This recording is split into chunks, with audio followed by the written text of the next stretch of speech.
both pro players and also just casual players have given their opinion on the new Genji buff, saying that it's way too strong. He's OP, needs a hard nerf right now. But let's talk about that. Does Genji actually need a nerf? I'm Beautiful, I love the gamers. My name, of course, as always, is Jonal. That's a sentence I never thought I would have to say. Does Genji need a nerf? Genji has gone through a lot of balance changes over the years, reduction to his Dragon Blade timing because it was too OP. Of course, he got hit very hard by stuff like the ult charge nerfs, which have happened gradually actually in the history of Overwatch. Ult charges have been extended, so they are far more expensive and take a longer time to build up an ult. But does Genji need a nerf? He recently got a buff where his deflect timer was increased to 2 seconds from 1.5. His damage per shuriken was increased from 20 to 30, which, again, if you want to see the damage numbers of how that affect him, I will link to a video covering all of this down in the description, covering the entire buff and what I think about it. His right-click spread got reduced significantly, which is majority of what this buff is about and why he's feeling so strong. And in the end of it, you can now cancel deflect by just recasting it. You will cancel deflect yourself. You don't have to do a fancy wall climb or anything like that. Now, this buff is quite significantly because it increased his TTK for players that have pretty good aim. One, doing that you need one less shuriken to kill a lot of targets in burst combos.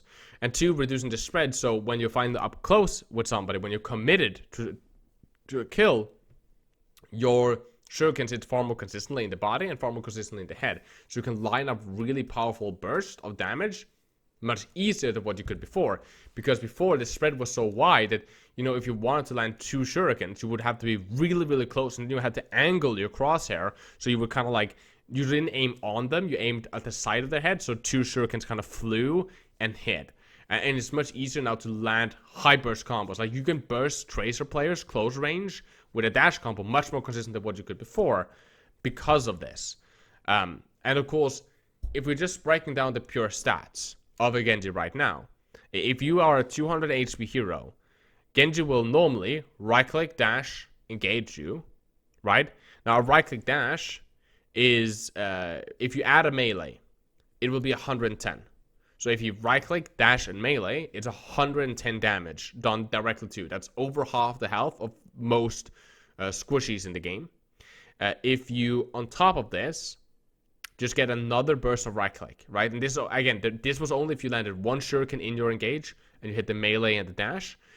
Now you only need to land either 3 shurikens to the body or 2 shurikens to the head. If you land any of those, the guy dies immediately, and you can burst really fast, right? The combo that's really, really common now is to right-click dash and then right-click melee, because if you have the accuracy to land 2 shurikens or 3 to the body, which is so much easier because it's a spread, all you need to do is right-click and then do the melee in the end, and you will burst in a second, and it feels like you get deleted so fast. On top of that, Genji still has Dragon Blade, and Dragon Blade is still one of the best ultimates in the game. There's a lot of people playing Ana, and there's a lot of people also playing Ryan Zarya. So you can nano, and you can also bubble the Genji if your Zarya has bubble, to negate a lot of stuns that happens in high elos. And Dragon Blade can be very difficult to shut down. The Genji either needs to be really bad, or you guys need to be really good. Especially since Genjis now can deflect without the cost of running out ult charge. So for example, if I pull a blade, it normally lasts for 6 seconds. Beforehand, if I deflect it, that would be 1.5 seconds of my blade wasted in the deflect animation, no matter how many things I was deflecting, unless I was next to a wall and could cancel. Now, I can deflect, and if nobody does anything, I can just cancel immediately, and if somebody does something, I can deflect it and immediately cancel it without having to burn my dash. So you get to keep a lot more resources, and you get to use your blade far more effectively, and blade became much more difficult to shut down because you can be so much more liberal with how you time that deflect usage. Of course, you still will have a dash that you can use to kind of combo into it. And this does that higher TTK, better at bursting, and the fact that he has the flexibility to cancel stuff. Like, for example, beforehand, if you were a bad Genji and you deflected in front of a decent soldier player, the soldier would, of course, just stop shooting. And he would run out your deflect, and then he would just start tracking you immediately. As the deflect animation went down, he would just immediately start tracking you, and you would normally lose a lot of damage there, or like take a lot of damage there as a Genji player.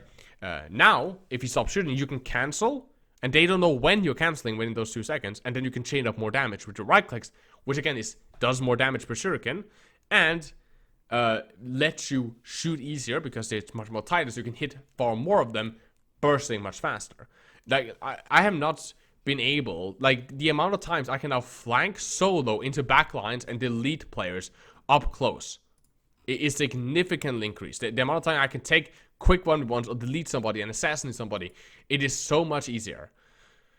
Now, does Genji need a nerf? Now, I tried to one-trick Genji, and there was a lot of scenarios that I personally get put in, and I'm not like, for the people that follow this channel, I'm not some novice Genji player that like never picked him up, right? I made I made a lot of guides on this hero. I coach, and for a lot of people, look upon me as a Genji specialist. I peaked, again, as I've mentioned in many videos, I peaked 4.2k, or right around 4.2k, at a peak of Golds meta, practically one-tricking Genji in solo queue. My experience with Genji has been the hero. He's my most played hero by far than anything. And I've still been playing him like against stuff like Torbjorns and Bunker Comms and other team composition, or just players that are really good at shutting down Genji players. Really aggressive supports like Baptiste can a lot of time contest me on high ground very easily. Still. And be very, very disturbing, where I would have to swap to an Ashe, or swap to a McCree, or Tracer, or a Hanzo, or something like a Pharah, to counteract what they're doing to try to shut down me as a Genji. Or really brute force plays with Dragonblade, like you always can do it with Genji, right? That was how we mostly did stuff, and that's also how I played against Goats, right?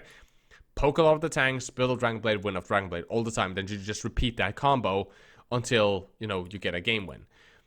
And personally, I don't think Genji should get a nerf. Again, I have bias because I play the hero a lot, and I enjoy playing the hero, and I generally feel that the hero feels really great. And I personally believe, and again, the amount of coaching requests I've been getting from everywhere between like high masters, low GM players, all the way down to like people in like silver and gold that wanna, you know, now get back into learning Genji because, you know, they didn't play him before nerf, and now, you know, his buff is up and they really want to get good at him and really want to rank up and use him in the ladder because he's so fun to use, right? The amount of coaching requests I've gotten have gone through the roof. And again, there's so many times where the enemy team could easily punish, could easily counter the Genji. And there's so many times where I see Genji players really struggling in these solo queue matches against stuff. And there's, of course, that's something as a coach I'm working with them on. But I don't think that Genji is like pre-patched Doomfist. As some people say that he's like pre-nerf Doomfist strength level, which he's not. He's not that good. He's really strong because of Dragonblade, and he's really strong generally on his buff. And if they should do something, maybe they could find a way to nerf Dragonblade, even though that sounds like sacrilege. But I personally think that Genji currently is a hero where you do need a strong amount of mechanics to still pop off. And the higher elo you get, the more mechanics you need, because you need to be very, very fast with hitting you need to be able to hit good deflects, good timings on that, and you need to hit good dashes and good right-click combos all the time. Plus, poking is very essential because you need to build up a lot of Dragon Blades, and when you're doing Dragon Blades, you need to be able to locate targets that can easily stun you, easily counteract you, and then play around that. There's a lot of skill that comes into playing Genji, even though he's been made easier now. There's still a lot of skill that is required for that hero, and I personally feel, from what I've seen and what I've also played myself, a lot of it comes down to people need to learn how to counter him, which does require some time and does require some energy. Of course, I might be wrong, and if you disagree and you think that Genji is too OP and he needs a nerf, please comment down below. I would like to see how many people actually believe that he needs nerf and how many people believe that he should stay as he is now. So if you like Genji as he is now, just write weeb, and if you think that he needs a nerf, write nerf down in the comment section, so I can kind of get a tally of what does the community actually think, because that's my personal take on it. I don't actually think that he needs nerf. Potentially he needs some form of rebalancing, maybe reduce his deflect time back down to 1.5, maybe do that you can't cancel it, because I think that's a pretty big buff. Taking it away, I think won't harm him, but I think hurting the right click too much would just put him in a really bad state. And again, I don't want him to be nerfed back down to oblivion, because I think that there's a lot of people that enjoy the game, and I think that Genji actually is Genji is a very healthy hero to have strong in the community because he requires a lot of skills. He's very fun, but he's not unfair to play against. Like, if you are getting, you know, pushed by him constantly, sometimes it feels like you can't do anything, but it is very much the same like a lot of Tracer players, right? Like, if you're playing against a really good Tracer player and you're playing like Zenyatta, you can't really do anything. Like, unless you are a god and just dings headshot immediately, it's GG, good luck, have fun, right? That's my personal opinion. Again, like, comment, subscribe. It is very much appreciated, and thank you guys for the amazing support. If you want to hire me as a private coach, it's 50 euros for a 2-hour session. Hit me up on a Discord server, link down in the description. And as always, my name is Jonal. Please do take care of yourselves, stay positive. I love you guys very, very much. As always, keep the enemy in your crosshair.